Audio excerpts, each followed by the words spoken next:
Yeah. So tell everybody who you are and why you are here today. Hi, I'm Amy Byer Shainman, and I'm the executive producer and producer of Love Danielle.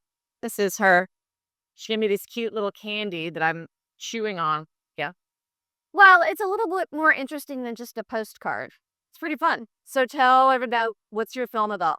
So, Love Danielle, a drama and comedy, dramedy. It is the first scripted feature film ever that is focused on the decisions and issues of a BRCA gene mutation carrier who does not have cancer.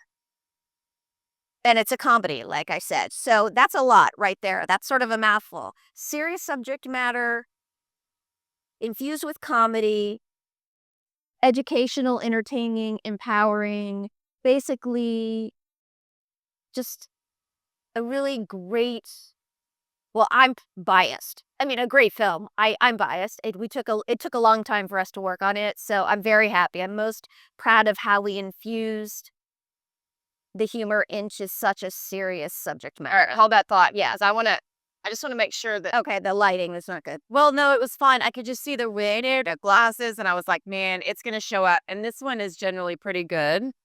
Because this is what I had yesterday. Should I take on? I'll see the reflection, and I can't see this in the glasses. I was saying this right ever. No, I think it'll be fine. Okay. But I just didn't want to go the whole interview as I can cut that little, I can be standing up. Yeah, and we can cut the part where oh, it's great. My movie's great. I mean, that's really obnoxious. I'll say, but it's okay. We can start over if you want. I'm whatever you want to do. We can keep talking. I want to talk about um, how you make cancer funny. Okay, that's actually really hard to do. And we had to go back to the drawing board because the first one through of the film, it was insensitive. And so, as a producer, it was my job to say, hey, we got to fix this. We got to, you know, um, be a little bit more sensitive. And I ran it by some friends who were actually breast cancer survivors, and because it was important to get feedback. I thought it was insensitive. I ran it by them. They gave me feedback. Sometimes you have to take things with a grain of salt, but ultimately we decided to reshoot things, rewrite some stuff, and what I think ultimately it turned out for the better. So many comedians take, oops, you fell off. Here we go. I can just hold my thing. They take it on the road, they try out the material. Yeah, with the film, it's kind of hard because you're trying it out that day. Does it work? So much comedy is mean, right? It's me. Like you think about the roasts, I could never Yeah. be roasted. I would just sit there in the chair and cry. I know, honestly, like, 'cause it's so mean, but it is funny in a mean way. I mean, it is. Comedy is, I think, so much harder to do than any sort of drama, which is why I think, number one, it took us a long time to land where we did, because we were really trying to fine tune it to where it was funny while being sensitive. We were trying to juggle a whole lot of things.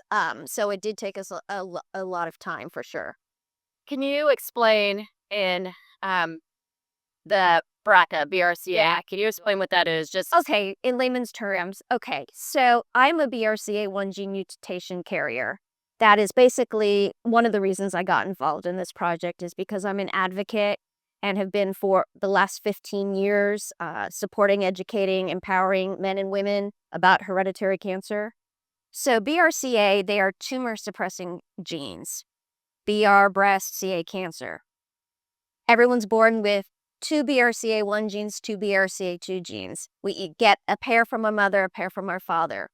And very simply, what happens is some people are born with a mutation in one of their genes. So in my case, I use myself as an example. My dad had a mutation in one of his BRCA1 genes, and that was passed on to me. okay. Okay. And so what that means is that inherently from birth, I have an increased risk of developing certain cancers, specifically with BRCA, breast, ovarian.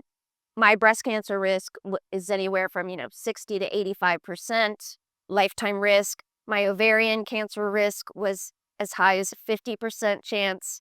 Yeah. So we're talking compared to the general population when, it's 1 in 8 or a 12% breast cancer risk or a 1 to 2% ovarian cancer risk.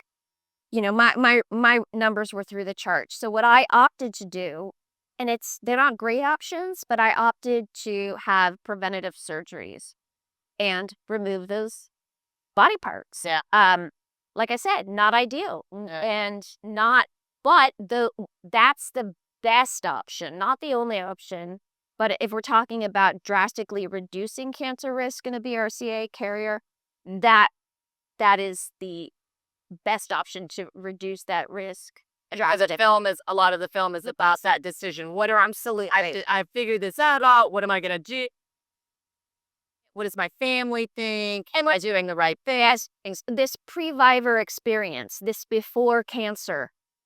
Wait, I have this thing, this mutation that greatly increases my risk for cancer. What do I do with it? Yeah. What decisions do I make? I'm young, married, we haven't had children yet. What does this mean?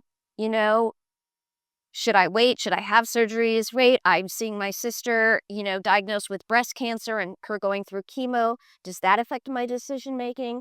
It's the family history alone. Does that, what? So it's really a great educational tool to have a movie that speaks to these things, not only so that pre-vivers feel seen, but it affects the whole family. And so I think you'll see that in Love, Danielle, that it affects all of the family members. I think it's nice that you did it as a comedy. It's gonna make it a lot more approachable for people. If they to have sometimes I'll see something and I think, oh, I'm gonna cry the whole movie. I I sometimes don't watch it. Yes, we were, no, 100%. And we did not want that violin playing type, thing where you're that whole way through. I mean, yes, it's cancer. And so you're going to have those emotions. But definitely, oh wait, sorry, they distracted me. We might have started and they totally distracted me.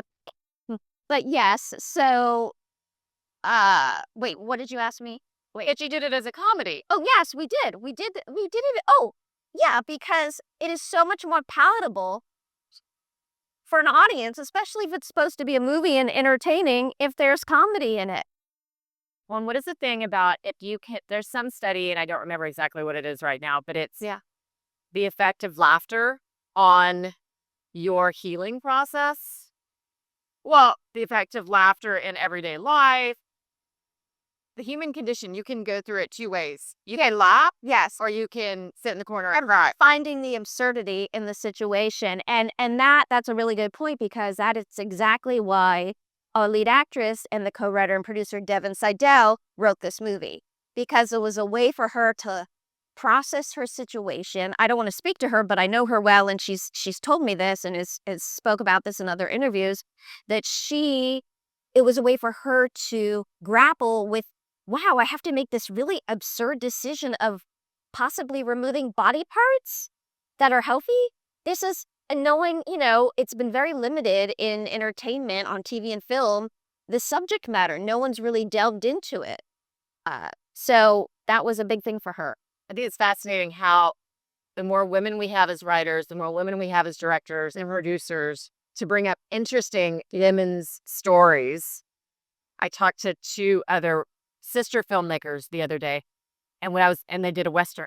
Oh, a dude story, nice. right? Nice. And I was going through all their stills, and they had no women in the stills, and I started to get real mad.